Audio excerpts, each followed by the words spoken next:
Irmãos, Salmo 133, eu quero falar sobre o preço da comunhão. Coloco diante de Ti para esta meditação, que o Teu Espírito Santo possa me usar, e que a palavra, Pai, que vai ser ministrada, possa fazer um efeito positivo, Pai, na nossa igreja, na nossa vida, que comece em mim, que comece em cada um de nós, Senhor, em nome de Jesus. Ó, como é bom e agradável viverem unidos os irmãos, é como óleo precioso sobre a cabeça, o qual desce pela barba, a barba de Arão, e desce para a gola de suas vestes. É como o orvalho do Hermon, que desce sobre os montes Sião. Leia comigo agora a última frase. Ali o Senhor ordena a sua bênção. Agora você vai ler assim, aqui, vamos lá. Aqui o Senhor ordena a sua bênção e a vida para sempre. Irmãos, este é um dos salmos mais lindos e mais lidos, né, da Bíblia. A sua mensagem é maravilhosa. E todos nós, irmãos, todos nós gostamos e concordamos. Eu acho que não existe uma pessoa que não concorde que a união é uma das coisas mais importantes, né, em qualquer tipo de relacionamento. Tanto que existe uma frase, né, um dito popular que diz que a união faz a força. Então nós sabemos que a importância da união, ela transcende, né, uma igreja, uma família, um empreendimento, uma empresa. Quando não há união, irmãos, quando há divergência de propósitos, quando o foco, né, das pessoas não é o mesmo, certamente haverá muitos prejuízos. Falando alguma coisa, Pedro? Tudo certo? Certamente haverá muitos prejuízos para todos, irmãos. E antes de entrar nas características da verdadeira comunhão, eu quero falar sobre o preço da verdadeira comunhão, porque tem um preço, irmãos. Não é de graça, entre aspas, né? A comunhão tem um preço, exige renúncia, exige esforço, exige uma posição da nossa parte. Mas antes de falar sobre 7 preços, né, ou 7 pontos que compõem o preço de uma verdadeira comunhão, eu quero só citar o seguinte, irmãos, que um ajuntamento de pessoas não é necessariamente uma comunhão. A comunhão, a verdadeira, ela vem da palavra bíblica em grego, né, que é koinonia, que é uma das palavras mais bonitas no meu modo de ver, não é? Koinonia, existe música chamada koinonia. Nos anos 80, um conjunto, né, conjunto musical, inclusive do Asaf Borba, Bené Gomes, Ludmila Ferber, né, e outros expoentes da música evangélica. Eles tinham, né, o CD deles chamado, o LP na época, chamado Koinonia, muito bom, irmãos, onde nós cantamos muitas músicas. Então, só para ficar registrado que o ajuntamento de pessoas no mesmo lugar não significa necessariamente que essas pessoas estão em comunhão. Você já viu, pode ser no estádio de futebol, pode ser num show, a gente vê pela televisão, pode ser na praia, você vê ajuntamento de pessoas, e parece que, né, estádio de futebol, vamos pegar o futebol, né, que parece que está mais presente aí na vida de todo mundo. As pessoas estão ali torcendo. De repente, alguém fala alguma coisa, ou, sabe, faz um sinal, um já não gosta, e daqui a pouco, sem que haja ninguém orquestrando, né, liderando, começa uma briga, né? Você já viu uma partida de futebol onde só tem uma torcida e mesmo assim ter briga? Você já viu, irmãos? Teve agora recentemente. Todo mundo torcendo para o mesmo time, né, em festa, lá, né, alegre, quando vê lá os seus jogadores, mas tem briga, porque tem bebida, né, tem drogas, tem, sabe, assédios, e aí começou a briga. Então, pessoas juntas no mesmo espaço não significa comunhão. E não podemos esquecer também, irmãos, que a comunhão tem um preço. um outro provérbio popular, ou uma frase, né, que diz que não existe almoço grátis. Na verdade, alguém pagou por aquele almoço. A salvação que é de graça, que é pela graça, é de graça para nós, mas custou o mais alto preço, que foi o sangue de Jesus, amém, irmãos? E é oferecido a nós. Então, se queremos uma igreja abençoada, irmãos, olha, eu creio que este ano é um novo tempo na nossa vida, na nossa igreja. Você crê nisso, meu irmão? Eu acho que a primeira coisa que é importante, que é necessária, é que haja uma comunhão verdadeira e que estejamos dispostos a pagar o preço. Alguns preços que eu vou citar aqui são um pouco caros demais, irmãos, para nós, mas são necessários. E para se ter, por exemplo, um casamento abençoado e feliz, você acha que dois jovens, né? Normalmente, hoje em dia, muitos jovens estão casando um pouco mais tarde, mas houve uma geração aí, que é a minha geração, que a gente casava, sei lá, a geração da minha mãe casava com 15, 16, 17, 18 anos. É verdade ou não é, irmãos? Quantos aqui casaram com menos de 20 anos? Levanta a mão, tem gente aqui? Pessoal mais antigo. Estou chamando você de velho não, Valmir, tá bom? Eu casei com 23. Minha mãe casou com 18. Mas quando ela conta a história da mãe dela, da avó dela, era com 15, com 16. E tinham vários filhos, né? Então, quando a gente vê dois jovens, né, namorando, e aí daqui a pouco o namoro dura, né, 6 meses, vai para 1 ano, e já começa a conversar sobre casamento, independente da idade, mas se tiver uma idade madura, é claro que, vamos dizer assim, a maturidade de ambos vai estar mais presente, né?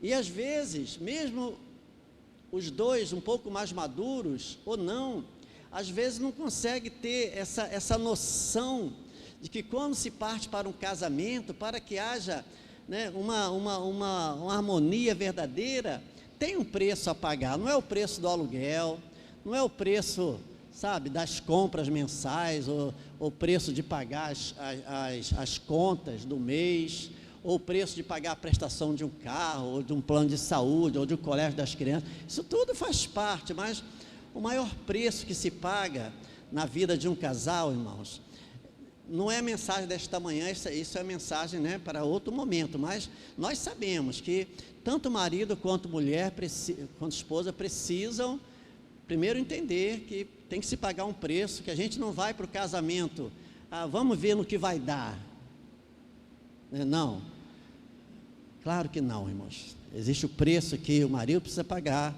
existe o preço que a esposa precisa pagar, mas como eu falei, isso é uma mensagem para outro momento, né? E tudo que vamos falar aqui nesta manhã, irmãos, tudo isso é ensinamento bíblico. Primeiro preço, agora eu estou falando como igreja, tá bom, irmãos? A mensagem, quando estava preparando essa mensagem, eu tinha em mente a comunhão da igreja, né? Não é a comunhão no casamento, não é a comunhão, sabe, da família, que também é importante, mas é da igreja. Primeiro preço, irmãos, é o preço do acolhimento. Eu fiquei muito feliz quando fui visitar a irmã Leira semana passada no hospital, e como eu falei para os irmãos, eu gosto muito de conhecer a história de cada pessoa, né? Independente da classe social, eu gosto de saber a história, principalmente a história da conversão. Para mim, o que mais marca, né, a vida de uma pessoa, e se Deus, né, foi através do meu ministério, da nossa igreja, se eu tive alguma participação para que aquela pessoa conhecesse a Cristo, eu gosto de saber, né? Isso é bom. Então eu contei já semana passada um pouquinho da história da conversão da irmã Leira, mas o detalhe que ficou, que eu guardei, foi que ela um dia chegou lá na igreja, ela já era convertida, então ela chegou, subiu aquela escada, ali na rua Senador Camará, né? Um local improvável, um local quente, chovia dentro da igreja, sabe, sem muito espaço, sem muito conforto, sem lugar para estacionar o carro, era muita dificuldade, um lugar completamente improvável. Mas como eu falei ali na praça, irmãos, No dia 27 de novembro de 1992, a Nova Vida chegou como a igreja certa, no lugar certo, na hora certa.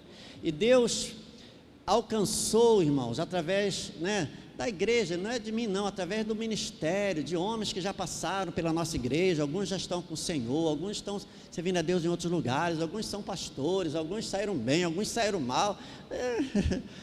O que importa é que o Evangelho tem sido pregado, como até a palavra de Deus fala, alguns por ganância, alguns por ciúme, alguns por inveja. Que importa? O Evangelho está sendo pregado e, no final das contas, cada um vai dar conta da sua vida a Deus. Amém, irmãos? Amém, a Deus. Então, a Manleira chegou ali, se eu não me engano, 97, 98, por ali, mais ou menos. A nossa igreja já estava, acho que, sempre preparando para vir para o novo templo, e ela foi recebida, acolhida, se eu não me engano, pela Sheila. Irmão, se lembra da Sheila? Os antigos aqui, que ajudou muito a NET, Deus nos abençoou com tantas pessoas que passaram, nos abençoaram, depois, seguiram outros caminhos com Deus, irmãos. E se eu não me engano, o irmão Ataíde, o César, o diácono César, outros irmãos que ficavam ali na portaria. Já pensou, irmãos, você chegar num lugar que você não conhece ninguém, subir uma escada estreitinha, íngreme, subir não sei quantos degraus, o que eu vou encontrar lá dentro? Meu Deus, eu não conheço ninguém, o que vou me esperar? Como é que deve ser esse povo? Aí chega na porta, encontra um abraço, encontra um sorriso, encontra a paz do Senhor, encontra uma boa noite, encontra um seja bem-vindo. Isso aí já, vamos dizer assim, quebra aquele gelo, isso já desmonta qualquer tipo de preconceito, que a pessoa tinha com relação à igreja. O próprio diácono Braz, irmã Emília? A irmã Emília começou a frequentar a igreja, porque ela já conhecia através da Rádio Relógio, e trabalhando aqui no Pedro II, ela passava aqui, então ela foi, ficou, e fez parte da família. O diácono Braz não queria, e ele tinha a religião dele, tinha a religião, ele não queria. Eu acho que ele tinha uma Brasília também, irmão Braz? Na época, acho que tinha uma Brasília, Segundo a irmã Emília falou, eu sirvo que é a irmã Maria Emília, mas não é Maria Emília, é a irmã Emília, Emília. E um dia estava chovendo, ele ia sempre deixar ela lá, depois voltava, depois vinha para buscar e tal. Nesse dia, chovendo, ele não voltou para casa, ele entrou, está aqui até hoje, irmãos, quase 30 anos depois, porque ele foi acolhido. E às vezes, irmãos, a nossa igreja, digo nossa, porque eu estou falando da nossa mesmo, mas eu sei que, de um modo geral, falha muito em pagar o preço do acolhimento, irmãos. Às vezes a nossa igreja falha, A palavra acolher significa levar em consideração, receber, dar ou receber refúgio, abrigo e proteção. Quantas pessoas vêm, numa igreja, hoje em dia é até mais difícil alguém entrar numa igreja sem conhecer ninguém, mas isso acontece, Mas quando a pessoa é acolhida, muitos querem um abrigo, muitos querem um refúgio. Tem pessoas que entram numa igreja, irmão, já tendo sofrido horrores em outro tipo de igreja, Eu não estou aqui fazendo uma crítica não, mas é verdade. Tem pessoas que sofreram em outras igrejas, outras lideranças, pessoas que foram massacradas, humilhadas, expostas à vergonha, e às vezes fala assim, eu nunca mais piso numa igreja, e até romper a barreira para entrar noutra igreja, sabe, o que é muito difícil. Quando essa pessoa chega e é acolhida, ela precisa de um refúgio, de um abrigo, de uma proteção. O primeiro passo no processo de uma comunhão verdadeira, irmãos, é nós sabermos acolher todas as pessoas que entram pelas portas da igreja. Quem concorda, diga amém, irmãos. Todas, irmãos, todas. Não tem rico, não tem pobre, não tem acadêmico, não tem doutor, não tem pessoas da alta sociedade, A igreja, eu diria que é a única organização, na verdade, organismo, onde as pessoas de todas as classes e níveis sociais convivem, pelo menos em tese, devem conviver harmoniosamente. Fulano tem um dom maravilhoso, né? Eu às vezes em casa, eu gosto de todo mundo aqui, irmãos, a todos os irmãos, eu às vezes fico em casa, né, ouvindo aqui, assistindo a live, né, né, dificilmente em tempo real, né, porque eu estou na igreja, mas no outro dia e tal, e eu fico vendo, né, a melhora aqui da nossa técnica, do nosso som, e Pedro aí trabalhando, a gente comprando alguns equipamentos para melhorar. Hoje nossa live não funcionou por causa de um problema do computador, nós já temos outro computador, mas precisa ainda dar uma ajeitada, né? Então uns deu o dom, né, para trabalhar na área da música. Nós temos nosso irmão Marcelo que está aqui, né, 20 anos quase lá em São Paulo. Ele aceitou Jesus aqui, se batizou no sítio da Dona Mércia, junto com o seu pai, com a sua mãe, com o seu irmão, com o seu avô. Não sei se tinha avó também na época, tinha, não, né? Depois ele passou para a carreira militar, foi para São Paulo. Um dia nós fomos lá visitar ele, aquele bolo de chocolate não sai da minha cabeça, né, Mônica? 2007, né? Mas também, olha, foi eu, pastor Evandro, foi Pedro, foi Jéssica, pensou, 2 pastores hospedados na casa do nosso jovem ali, né? Mas foi uma bênção. Então ele, quando estava aqui na igreja, ele já ajudava a gente em alguma coisa ali no som e tal, só que ele vai para São Paulo, fica lá mais de 15 anos, se especializa nessa área da técnica, né, da parte de som. Era um dos responsáveis pelo som da Igreja Bíblica da Paz, não é isso o nome da igreja? Ele ajudava, tinha vários, né, mas eles ajudavam, então ele tinha escala, ele era voluntário. Então ele chega aqui com know-how, né, no momento que a nossa igreja também está precisando, e tem ajudado bastante, irmãos.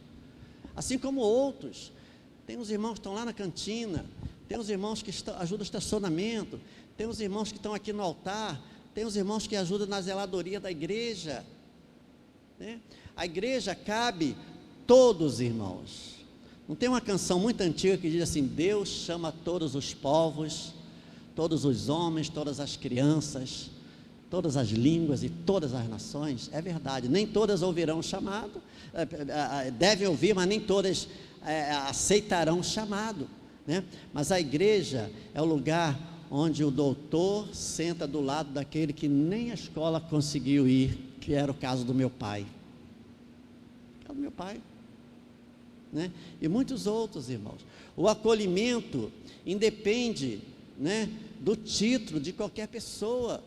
Quando uma pessoa chega precisando de abrigo, precisando de refúgio, o que deve estar em evidência não é, né, quem é fulano, né, diante da sociedade, mas o valor que essa pessoa tem diante de Deus. Amém, irmãos? Porque a alma de todas as pessoas tem o mesmo valor para Deus.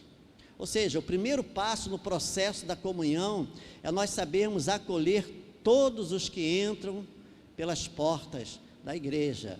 Todos que entrarem por estas portas, irmãos, precisam ser recebidos, acolhidos e amados, sem exceção. Você pode dizer amém? Quando chega mais um músico, eu estou falando aqui, né, mas nem precisaria falar o que eu vou falar, né, mas como faz parte aqui da mensagem, eu vou apenas citar. Quando chega mais um músico na igreja, os músicos já têm, não deve, poxa, vai tomar o meu lugar, não pode ser esse o espírito. Eu estou só citando, não é isso que acontece não, né? Quando chega mais um músico, o espírito deve ser, sabe qual, irmãos? Mais um para somar conosco, amém, irmãos? Mais um para somar conosco. Quando chega mais um que vai pregar, que vai ministrar, que vai ajudar, um que o pastor chama para fazer parte do ministério, é mais um. Ninguém tira o lugar de ninguém, irmãos, amém, irmãos? Ninguém tira o lugar, todos nós somos importantes na obra de Deus, né? A importância que Deus nos dá, embora importância mesmo, né, nós não temos esse valor, mas é Deus que nos dá esse valor. Então não importa a classe social, não importa a profissão, não importa o time de futebol que a pessoa torce, não importa. Na igreja todos devem ser bem-vindos e bem acolhidos. Voltando a falar do meu pai, que não teve estudo, né, mas ele era um empreiteiro, ele tinha ocasião que ele tinha 10 trabalhadores sob a sua responsabilidade. Ele, como marceneiro, a parte dele era marcenaria. mas ele tinha pedreiros, ele tinha lustrador, que hoje é uma profissão que nem sei se tem ainda, Valmir, lustrador, né? Comprava aquele verniz asa de barata, hoje em dia quase você não vê, né? O verniz já é pronto, mas ele tinha, ainda me lembro o nome, é Seu Eliel, que era o nome do lustrador, ele tinha mais uns 3 ou 4 marceneiros que trabalhavam para ele, carpinteiro, tinha encanador, tinha eletricista, ele pegava uma obra, lá eu me lembro de uma obra que ele pegou em Botafogo, perto da Nova Vida, ele pegava uma obra, sei lá, cobrava lá R$100 mil para fazer uma reforma geral, estou dando aqui um chute. Então a pessoa dava uma entrada, ele contratava essas pessoas que já eram do conhecimento dele. Meu pai era muito querido por muita gente, e semanalmente ele pagava, né? As pessoas recebiam uma entrada e semanalmente ele ia recebendo dinheiro e ia pagando, né? Tanto para o pedreiro, tanto para o bombeiro hidráulico, o eletricista e tal, e ficava com a parte dele, mas nem ler e escrever ele não sabia, quer dizer, o dom que Deus deu a ele, irmãos, ele assinava o nome dele, que precisou abrir uma conta no banco, ele desenhava o nome dele, né? E na igreja, como ele foi útil na igreja, irmãos? Além da parte de evangelizar que ele gostava, mas ele, final da década de 70 e a década de 80, até a data que ele morreu em 84, ele fazia reformas em quase todas as igrejas de Nova Vida que existiam na época, irmãos. Ele é que trabalhou, né, reformando o estúdio de TV, que a Nova Vida não tinha TV, mas tinha um programa de TV. O estúdio era lá na Nova Vida de Botafogo, meu pai que fazia os estúdios, meu pai fazia os móveis da casa do Bispo Roberto, não sei se é na Glória ou no Flamengo. Meu pai fazia mesa de ceia, meu pai fazia esses painéis aqui, que não eram tão sofisticados assim, não é? Mas é meu pai que fazia. Ele era chamado, um ia passando por outro. A igreja nossa lá de Campo Grande, que era uma loja pequenininha, a igreja, mais ou menos desse tamanho, era um pouquinho maior, cabiam umas 30, 40 pessoas. Quando a igreja começou a crescer, tinha um espaço atrás. Meu pai é que fez o galpão, botou o madeiramento, os caibros, perna de 3, botou o telhado, aquela telha de amianto fininha, era um calor, mas já foi um passo à frente, a obra começou a crescer. E hoje tem um templo muito bonito, né? Chamado hoje Casa de Oração, ali em Campo Grande. Era o dom, né? Meu pai tinha o valor dele, como o outro tem o seu valor, o músico tem o seu valor, o que está na portaria tem o seu valor. A igreja não deve haver nenhum tipo de esse lugar é meu, não, todos nós temos valor para Deus, na obra de Deus. O acolhimento deve ser para com todos. O segundo preço, o primeiro preço é acolhimento, repita comigo, acolhimento. O segundo preço, irmãos, deixa eu olhar a hora aqui, está numa boa hora. O segundo preço é o cuidado e o encorajamento. Primeiro você acolhe para a pessoa, né, saber o quanto ela é importante, mas se ficar só no acolhimento e depois a pessoa ficar esquecida, que é um erro também, que a igreja precisa estar sempre atenta, irmãos. Às vezes você recebe com um abraço aquela pessoa, seja bem-vindo aqui, tem lugar para você, essa igreja te ama, aí passou a novidade, a pessoa fica lá e fica esquecida. Então, depois do acolhimento, nós precisamos do cuidado e do encorajamento. Lá em Hebreus 10, 24, diz assim, cuidemos também de nos animar uns aos outros no amor e na prática das boas obras. Quer dizer, o cuidado e o encorajamento, irmão. No meio da caminhada cristã, alguns podem desanimar e existe até aqueles que pensam em desistir. Eu não vou pedir para levantar a mão aqui, mas com certeza, irmãos, se eu pedisse, alguns talvez levantariam mão, se com certeza não é talvez, né? Alguns levantariam a mão. Se eu perguntasse quantos já pensaram em desistir da caminhada cristã, alguns levantariam a mão, irmão. E às vezes um abraço do irmão, um encorajamento, né? Vamos somar forças, né? Deus vai te abençoar. Nós não fazemos promessas, irmãos, absurdas, que nem Deus faz, ou às vezes Deus faz, mas o contexto é outro, né?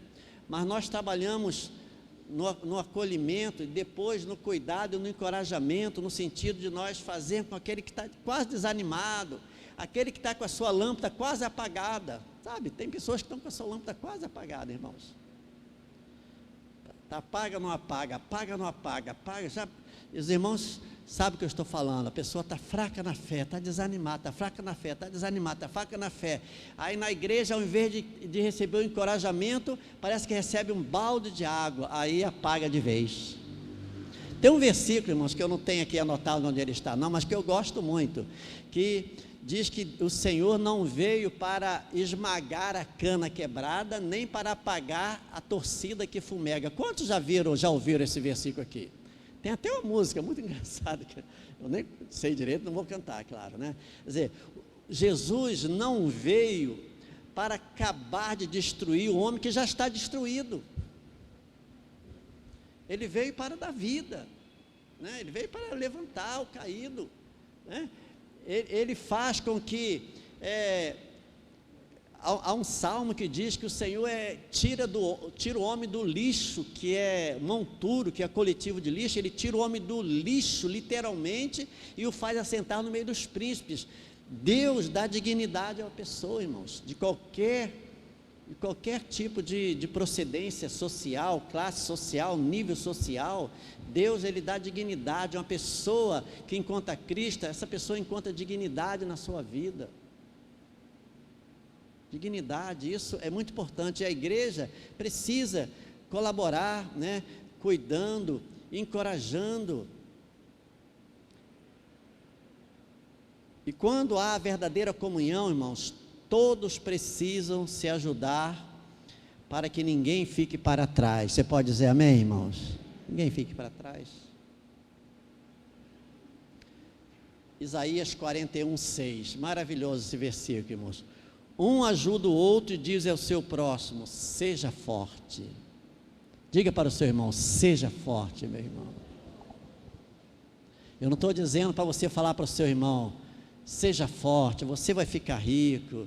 Se você determinar, tudo vai acontecer. Isso aí, graças a Deus, sabe, essa onda de misticismo cristão, querendo colocar Deus em contra a parede. Graças a Deus que há muitos crentes hoje que têm fé, mas que também raciocinam, né? Porque, como diz um livro, o pessoal que faz aí o IBRMEC, leu esse livro: crer também é pensar.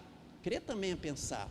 A nossa fé é a certeza daquilo que nós não vemos, mas esperamos, mas não é uma fé cega, né, nas coisas absurdas. Crer também é pensar. Então, mas você pode dizer: olha, Deus é contigo, seja forte, Deus vai te levantar, né? Esse momento difícil na sua vida vai passar, eu estou aqui para te ajudar. Isso também deve fazer parte da nossa vida, acolher e depois encorajar. Mas isso é um preço, irmãos, porque às vezes nós mesmos estamos desanimados, nós estamos desencorajados, nós estamos para baixo, nós estamos caídos. E como é que o pastor me manda dizer para o meu irmão, ajudar meu irmão, levantar meu irmão, se eu mesmo estou mal, né? Você sabia? Vou contar uma experiência aqui pessoal, sem entrar em muitos detalhes. Quantas vezes eu cheguei nesse púlpito aqui mal assim, doente não, irmãos, né? Graças a Deus eu posso estar com um tipo de dor, que dificilmente eu sinto qualquer tipo de dor, mas eu posso estar com uma dor de cabeça eu não tenho, né? Resfriado dificilmente, gripe quase impossível, né? Mas eu posso estar com um tipo de dor lá no gabinete, eu estou lá preparando os avisos e tal, quando eu subo nesse púlpito, desaparece, irmãos. Nem que depois que eu desça do púlpito volte, que não é o caso, mas a tensão é tão grande, a preocupação, a responsabilidade é tão grande. Eu sei que com algumas pessoas é diferente, enquanto estão lá sentadinhos ali, quando sobe o púlpito dá dor de tudo quanto é jeito, até dor de barriga. Aí é de cada um, né? Mas o que eu quero dizer, irmãos, é que eu já subi esse púlpito aqui chateado, triste e até desanimado, e preguei a palavra e achando que essa palavra não, sabe, parece que eu não falei nada com nada, parece que não abençoou ninguém. E às vezes eu recebo uma mensagem, né, carinhosa de um irmão ou de uma irmã: pastor, aquele culto, né, aquela palavra, e eu estava vivendo a situação assim, e Deus falou comigo. Aí você fica... Então, até quando nós não estamos bem, nós podemos abençoar o outro, amém, meu irmão? Podemos abençoar com a palavra, com oração, né? Encorajando. Esse é o preço, irmãos, esse é o preço. Leia comigo. Eu não sei se eu vou terminar essa mensagem hoje, eu quero terminar hoje, tá bom? Juízes 6, versículo 12, Velho Testamento, é antes de Salmo.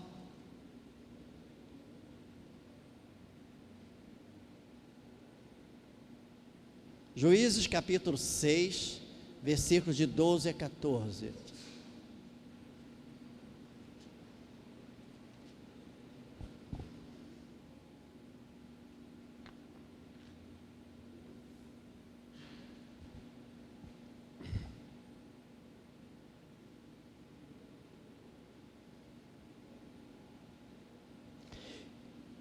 Versículo 12, eu vou ler aqui, tirar um pouquinho do contexto, tá bom, irmãos? Porque senão a gente ia levar muito tempo.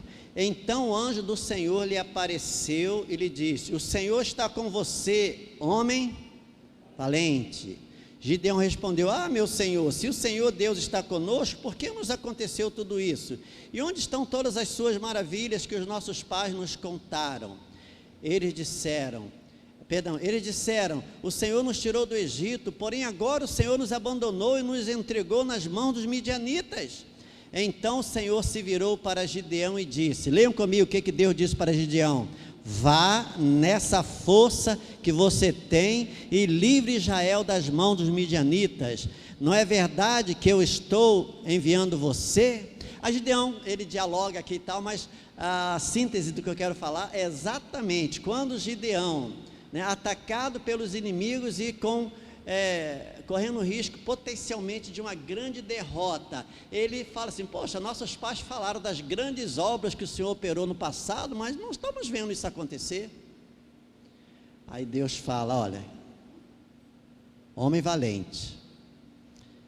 E depois Deus ainda fala: vá nessa força que você tem, você vai livrar Israel das mãos dos midianitas. Amém, irmãos? Então, meu irmão, minha irmã, vá nessa tua força, naquilo que Deus te mandou, naquilo que Deus tem para você, naquilo que é promessa de Deus, Se levante, seja encorajado nesta manhã. Nós podemos não ter força nossa nenhuma, mas o Deus que nós servimos tem, amém, irmãos? Então, nós podemos alcançar a vitória sim. Então, encorajar, como Deus fez com relação aqui a Gideão, irmãos. E o terceiro preço, irmãos, é a edificação mútua. Edificação mútua. Lá em Romanos 14, 19 diz assim: sigamos, pois, as coisas que servem para a paz e para a edificação de uns para com os outros. Então, o preço da edificação mútua, irmãos, é o preço de eu ajudo você, encorajo você e você me encoraja.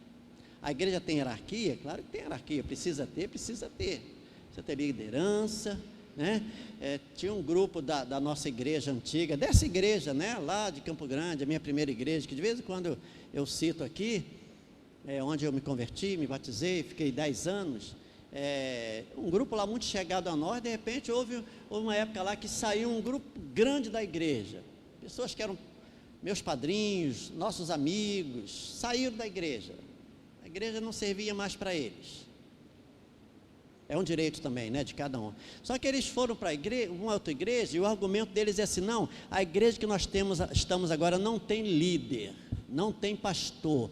Aí eu fico tentando imaginar, irmãos, como isso funciona na prática. Como, irmãos? Não tem pastor, mas tem que ter alguém. Já pensou, irmãos? Tem que ter alguém. Como é que vai ser? Tem que ter alguém. Se tem alguém que faz uma escala de quem vai pregar, essa pessoa é o líder.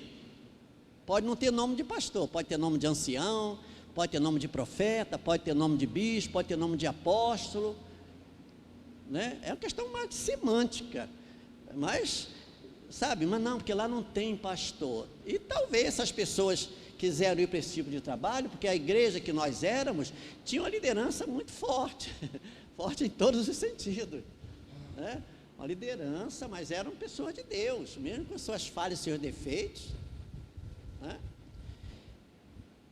Não tem como, Então, quando eu falo que nós precisamos nos encorajar mutuamente, na verdade, nos edificar mutuamente, não quer dizer que não vai ter um líder, né, que vai estar dirigindo, orientando. Dentro da hierarquia precisa, todos os lugares tem que ter uma hierarquia, né, de autoridade. Mas quando se fala em edificação mútua, quer dizer que não é só o líder, aquele que está à frente, né, ou o pastor, ou qualquer outro nome, é que tem a responsabilidade de edificar as pessoas. Às vezes, com uma mensagem no WhatsApp, você edifica alguém. Amém, irmãos? Aí né, nós podemos também derrubar alguém. Uma mensagem no WhatsApp, com indireta nas redes sociais. Algumas coisas que eu odeio, uma delas são indiretas em redes sociais, irmãos. Eu já vi cada coisa que os irmãos nem imaginam. Indiretas em redes sociais. Então, nós podemos nos edificar mutuamente, né? Vou ler novamente Romanos 14, 19. Sigamos, pois, as coisas que servem para a paz e para a edificação de uns para com os outros. Na vida de uma igreja, quando um ganha, todos ganham. Quando um perde, todos perdem. Nós acreditamos no que eu acabei de falar, nós sabemos que isso é verdade, mas na prática é difícil, irmãos. É difícil. Quando um ganha, todos ganham. Quando um perde, todos perdem. Eu falei aqui no início, mas está dentro da minha mensagem, eu vou repetir aqui, tá bom? Se o Pai é nosso, como Jesus nos ensinou na oração do Pai Nosso, se o pão também é nosso, o próprio Jesus falou, o pão nosso nos dai hoje, as vitórias também são nossas, e as derrotas também devem ser sentidas por todas. Posso ouvir o amém dos irmãos? Eu botei em letra bem grande aqui, irmãos, o que eu vou falar agora. Antes eu vou ler o versículo de Romanos 12, 12. Alegrai-vos com os que e chorai. Mais uma vez, alegrai-vos com os que se alegram e chorai com os que choram. Quer dizer, né, é edificação mútua na alegria ou na tristeza. Agora, uma pergunta, irmãos, cada um responda para si. Eu sei, né, assim, talvez pela razão a resposta seja uma, mas pelo sentimento a resposta seja outra. O que é mais difícil? Nos alegrarmos com os que se alegram ou chorarmos? O que é mais fácil, aliás? Nos alegrarmos com os que se alegram ou chorarmos com os que choram? Não vou trazer uma resposta, eu tenho uma resposta racional e emocional. Depois, em outro momento, eu posso até voltar a esse assunto. Só que, infelizmente, irmãos, tem muito crente se alegrando com os que choram e chorando com os que se alegram. Crentes se alegrando quando uns choram, não estou dizendo que é os irmãos não, estou dizendo aqui, né, o que acontece no meio do povo de Deus de um modo geral. Crentes se alegrando com os que estão chorando, também deve estar em pecado. Se ficou desempregado é porque Deus está pesando a mão, né? Se isso aconteceu com a família dele, fez por merecer. Quem planta vento, colhe tempestade. A gente despeja um montão de coisas, dito popular, provérbio popular, versículo bíblico, a gente mistura, a gente faz uma salada, irmãos, e a gente se esquece que a pessoa pode até ter pecado mesmo, ela pode estar até colhendo fruto de algo que ela plantou que não devia, né? Mas estender a mão, ajudar, dar uma palavra, dizer, no mínimo eu estou orando por você, já ajuda e ajuda em muito, amém, irmãos? Muito, muito, muito. Vou repetir isso aqui para você não esquecer nunca mais. Tem muito crente se alegrando com os que estão chorando, quer dizer, ficam alegres com o choro do outro e choram quando o outro se alegra, que não deve ser assim, né? O quarto preço, irmãos, só tem 10 minutos, é a exortação mútua. Antes, está lá em Hebreus 13, 3. Hebreus 3, 13, versão corrigida, tá bom? Eu preferi essa versão porque tem a palavra que se encaixa aqui no que eu quero falar. Hebreus 3, 13. Antes, exortai-vos uns aos outros todos os dias durante o tempo que se chama hoje, para que nenhum de vós se endureça pelo engano do pecado. Então, o que o autor aos Hebreus está falando aqui, irmãos, que deve haver exortação mútua. Mas, pastor, a gente fala tanto exortação, e a palavra exortação é uma palavra que está muito presente dentro das igrejas, né? Muitas palavras, irmãos, eu confesso que eu aprendi no ambiente de igreja, palavras que eu não conhecia, não porque eu era novo, assim, né, na idade não, mas palavras que são palavras próprias do linguajar crentez, não tem, irmãos, que lá fora, quando você, hoje em dia, por exemplo, dar paz para as pessoas já não é uma coisa que acontece só dentro da igreja. Eu tenho um vizinho, né, não está filmando hoje não, né, mas não é fofoca não, mas eu tenho um vizinho lá, seu Miguel, passa lá em frente à nossa casa, tem seus netos também. Seu Jorge, onde é que o senhor comprou essa antena aí? Eu gostei e tal. Aí eu dei o link, eu dei o nome da loja, ele comprou a antena para ele. Passa lá, né? A caçamba de lixo fica quase em frente à minha casa. Então o pessoal vem colocar ali, né? Ele passa lá sem camisa, né? Um senhor já da minha idade, uns 60 e poucos anos e tudo, né? Com cigarrão na mão e falando assim: a paz, seu Jorge. A paz, seu Jorge. E um bom vizinho. Então, existe uma linguagem que já ultrapassou o ambiente ao arraial evangélico cristão. Antigamente, só dava paz quem era crente da Assembleia de Deus, a paz do Senhor. Ainda era assim: eu vos saúdo com a santa, gloriosa e inacessível paz do Senhor. Pastor Heleno, Valmir, pessoal aí, Lorival, Cádio, né? Depois passou a ser: eu vos saúdo com a paz do Senhor. Depois passou a ser: eu vos saúdo com a paz. Depois passou a ser: a paz. A gente vai diminuindo, né? Mas é uma linguagem que começou dentro da igreja, irmãos, dentro da igreja. A palavra exortação, irmãos, é uma palavra muito de dentro da igreja, e é bíblica.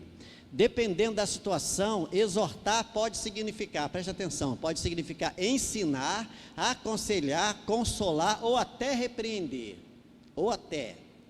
Exortar também pode significar motivar ou insistir com alguém para fazer algo. Ou seja, quando falamos em exortação mútua, a primeira coisa que vem à nossa mente é dar uma bronca, chamar a atenção de forma humilhante, porque muitos de nós já passamos por situações assim.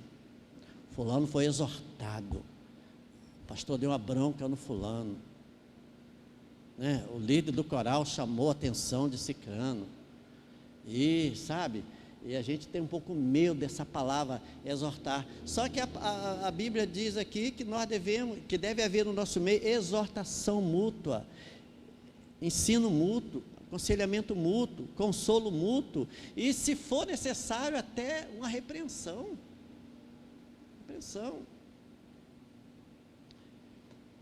A quinta palavra é parecida com, o quinto preço é parecido com o quarto, irmãos. O quarto é exortação, o quinto é admoestação. Romanos 15:14 diz assim: eu próprio, meus irmãos, certo estou a respeito de vós, que vós mesmos estáis cheios de bondade, cheios de todo conhecimento, podendo admoestar-vos uns aos outros. Agora, enquanto a palavra exortar significa várias coisas, irmãos, como dar estímulos para que alguém faça alguma coisa correta, já a palavra admoestar significa censurar, repreender, né, alguém por algum erro ou falha cometida. Agora a pergunta é: na igreja precisa haver admoestação, irmãos? Ou a Nova Vida é a igreja da porta larga, tudo pode, né? Ah, que bênção, essa igreja que eu sempre sonhei, que maravilha, irmãos. Não é isso. Houve um tempo que a Nova Vida era conhecido como a igreja da porta larga, e não era pelos membros não, é pelas lideranças, né? Igreja da porta larga, porque pode tudo, e quem faz parte da membresia sabe que isso não é verdade, né? A admoestação, ela precisa acontecer, né, tanto no sentido da hierarquia, da liderança, quanto também entre os irmãos. A pergunta também que eu quero fazer aos irmãos: quando você, né, vê ou fica sabendo, esse negócio de ficar sabendo é complicado, né, irmãos? Porque quem conta um conto aumenta um ponto e às vezes acaba espalhando verdade, mas que não era para ter espalhada, e vira fofoca e boato, coisa séria, né? Mas quando você, né, vê que o irmão está fazendo alguma coisa errada, no caminho errado, e você, porque tem que ter também um certo tipo de relacionamento para ter essa liberdade, não é verdade, irmãos? O ideal é que você chame o irmão e o ajude, né? O exorte para que ele não continue correndo naquele erro. Numa comunhão verdadeira, irmãos, precisa haver liberdade mútua. Eu sei que isso é quase impossível no meio de todos, né? Mas pelo menos entre alguns que têm grupos afins, com certeza, não é? Davi, que é o líder da juventude, ele tem os jovens sob a sua liderança. Então, se ele sabe que um jovem está andando no caminho errado, fazendo coisa errada e tudo, ele é o primeiro responsável para chamar, para conversar, para exortar. Amém, irmãos? E assim, né, na igreja de um modo geral. Porque o pecado cometido por um irmão, não deve ser motivo de fofoca ou calúnia, mas sim, na medida do possível, de uma admoestação no sentido de ajudar o que errou e não simplesmente condená-lo, não é? E o sexto preço, irmãos, esse é complicado: suportar uns aos outros. Efésios 4, 2 e 3, diz assim: suportando-vos uns aos outros em amor.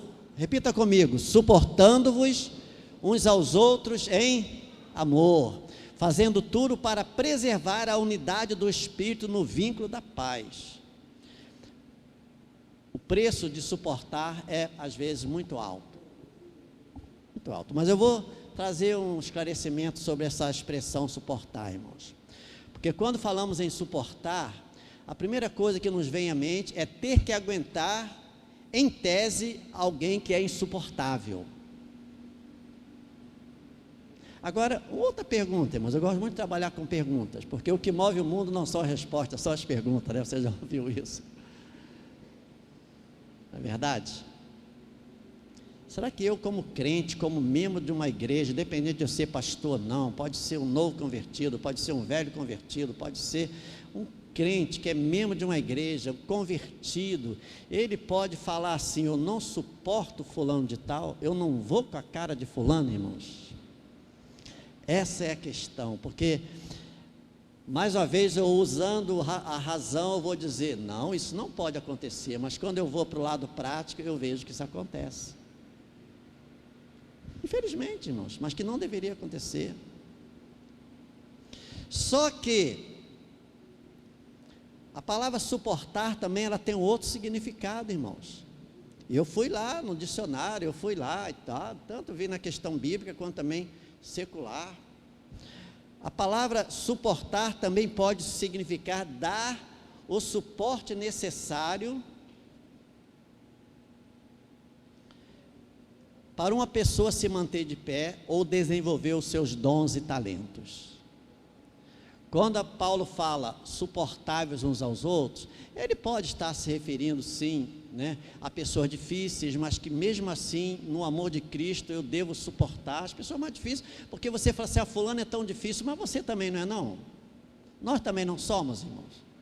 Às vezes eu sou tranquilo em algumas coisas, mas vai passar 24 horas, fulano é tão tranquilo, mas vai passar 24 horas com ele, né? Fulano é tão legal, pô, eu tenho um amigo tão legal lá no trabalho, você vê aquele todo dia no trabalho, aí você sai de férias com aquele amigo que é tão legal, você fica lá 7 dias com ele, pô, não aguento mais ficar perto de fulano. Mas esse segundo significado, irmãos, é o que nos interessa. Suportar uma pessoa é dar o suporte necessário para ela se manter de pé né? Eu posso pegar um suporte de um microfone, eu posso pegar um suporte de um violão. Aqui é um suporte de um violão, isso aqui é um suporte, irmãos. Isso aqui atrás é um suporte. Se eu tirar o suporte, o violão vai ficar encostado, vai bater um vento, ele vai cair. Então, nós somos chamados também, irmão, para pagarmos esse preço. Às vezes ficamos cansados, às vezes está pesado, às vezes eu não quero, às vezes, sabe? Mas dar o suporte, irmãos, às vezes vai ajudar tanto uma pessoa, que nós sejamos, irmãos, instrumentos e desenvolvedores de dons e talentos no meio da igreja, amém, irmãos? Que nós possamos abrir espaço e o caminho para desenvolvimento de dons e talentos no meio do povo de Deus, amém, irmãos? E será que nós estamos dando o suporte necessário para todos, ou estamos, ao contrário, atrapalhando aquele que é diferente de nós, não é? Aquele que é diferente de nós. E o sétimo e último preço, já são 11 horas, mas eu só quero mais 5 minutos, tá bom, irmãos? O sétimo preço é o mais importante de todos, porque se não pagarmos esse preço, não conseguiremos pagar nenhum outro. Romanos 12, 10. Amai-vos cordialmente uns aos outros com amor fraternal, preferindo-vos em honra uns aos outros. Então é o preço de nós nos amarmos uns aos outros, irmãos. Embora tenha deixado por último, nós só conseguiremos pagar os preços citados anteriormente se o amor ágape, conforme Paulo fala em 1 Coríntios 13, estiver presente no nosso meio, né? Porque se não houver esse amor, irmãos, amor sem interesse, amor que não se ufana, não se soberbece, o amor que não arde em ciúmes, que não fica irado, sabe? E não é um amor platônico, não, amor de devaneio, não, é o amor bíblico. É o amor bíblico, irmãos. Que não é fácil, mas se ele estiver em primeiro lugar, nós vamos dar suporte, nós vamos nos ajudar mutuamente, nós vamos encorajar, nós vamos encolher, e essas coisas precisam estar presentes no meio da igreja. Sem esse amor, nós não conseguiremos acolher os necessitados, encorajar os desanimados, edificar os fracos, exortar ou motivar os sem forças, estimular ou admoestar os que estão em erro, suportar ou dar suporte àquele que está precisando de uma ajuda, e amar a todos de igual modo como Cristo nos amou. Amém, irmãos? Se você entendeu essa mensagem, diga amém. Vamos ficar de pé, irmãos. Eu não sei, Deus tem seus propósitos dessa mensagem não ter sido gravada, né? Então Deus sabe que nós que estamos aqui precisávamos ouvir, né? Que Deus nos abençoe, irmãos. 2023, um ano que a nossa igreja precisa trabalhar a comunhão, o perdão, o suporte, a ajuda, o acolhimento, amém? Que ninguém que entre por essas portas deixe de ser acolhido por mim e por você, amém, irmãos? O pastor não pode dar o primeiro atendimento a todos que entram, mas os irmãos podem, quem está na porta, quem está na portaria, né? Se entra alguém, entra e sai, e você sabe que não é da igreja, né? Não espere que o pastor vá atendê-lo. Vá você, aquele irmão é fulano, aquele não conheço. Ah, não conheço fulano. Quer ver uma pergunta básica aqui? Tem certeza que você não conhece o nome de muitos irmãos aqui? Não é verdade, irmãos? Dê uma olhadinha, você que está aqui, olhe para cá, e você que está aqui, olhe para lá. Dê uma olhadinha só. Tem pessoas que você não conhece o nome. Claro, tem uns que conhecem, quase todo mundo. Então, aproveite esta manhã, quando você for comprar o seu almoço, ou pegar o seu almoço, ou tomar o seu café, e pergunte o nome de alguém que você não conhece. Amém?